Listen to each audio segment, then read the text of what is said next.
একটা জিনিস আপনারা বুঝতে চেষ্টা করবেন, তাদের প্রতি 10,323 যারা শিক্ষক শিক্ষিকা তাদের প্রতি আমাদের প্রচণ্ড সিম্প্যাথি।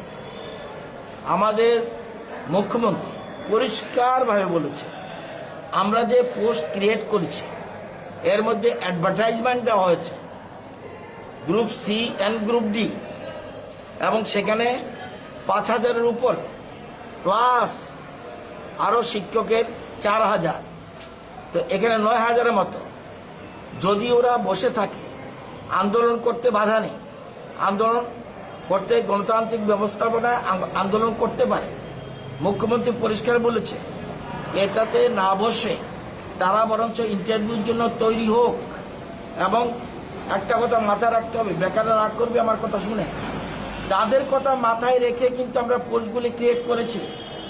কিন্তু বিনা ইন্টারভিউতে কাউকে চাকরি দেওয়া যায়? ভারতবর্ষে এই নিয়ম আছে কিনা আমি জানি না। ভারতবর্ষে কোথাও সবাই যদি বলে আমি আইন মানবো না, কিচ্ছু মানবো না, আমাকে ইন্টারভিউ ছাড়া চাকরি দিতে হবে, এটা কি কোনো সরকার পারবে? আজকে আমরা ক্ষমতায় রয়েছি, কালকে আরেকটা ক্ষমতা থাকতে পারে। কোনো যদি রাজনৈতিক দল বলে ইয়েস ইন্টারভিউ ছাড়া চাকরি দিয়ে দাও, তাহলে তো আমি বলবো এটা অসাংবিধানিক এবং বেআইনি, যেটা কোনো মতে কেউ মেনে নেবে না। এবং সেই জন্য তাদের কথা, আমাদের আউটসোর্সিংয়ের চিন্তা করেছিলাম, কিন্তু তারপরেও যেহেতু সরকারি চাকরির কথা উঠেছে সেজন্য আমরা এই পোস্ট ক্রিয়েট করেছি। এবং মাথায় রেখে তাদের মধ্যে আমরা বিশ্বাস অধিকাংশ ছেলে মেয়ে এই সুযোগ পাবে, এবং তাদের জন্য আমরা এইজ রিল্যাক্সেশন করে দিয়েছি, যাতে 23 পর্যন্ত যে কোনো পরীক্ষা তারা অংশগ্রহণ করুক সুযোগ পাবে। এবং তাদের কথা মাথায় রেখে কিন্তু পোস্ট, এর বেশি কিছু আমি খোলাসা করে বলবো না।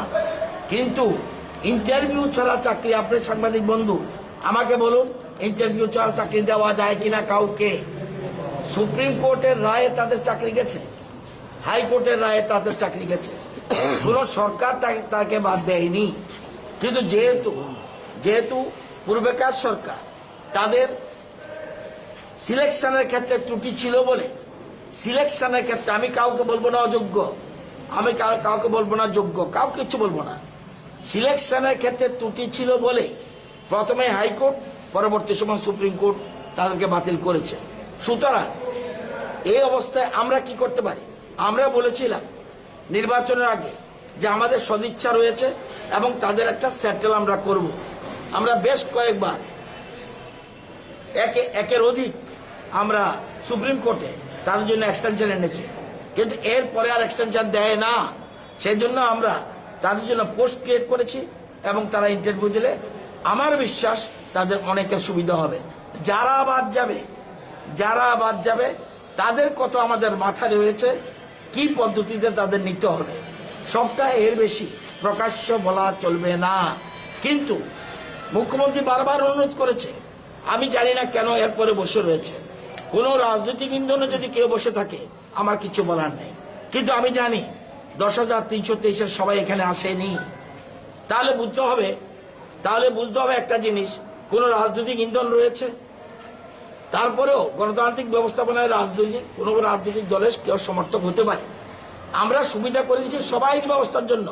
যদি এখানে বাদ যায়, এবং ওরা যখন মিট করেছিল মুখ্যমন্ত্রীর সাথে, ওরা বলেছে মুখ্যমন্ত্রীর সাথে কথা বলে আমরা খুশি, মুখ্যমন্ত্রীর সাথে কথা বলে আমরা খুশি।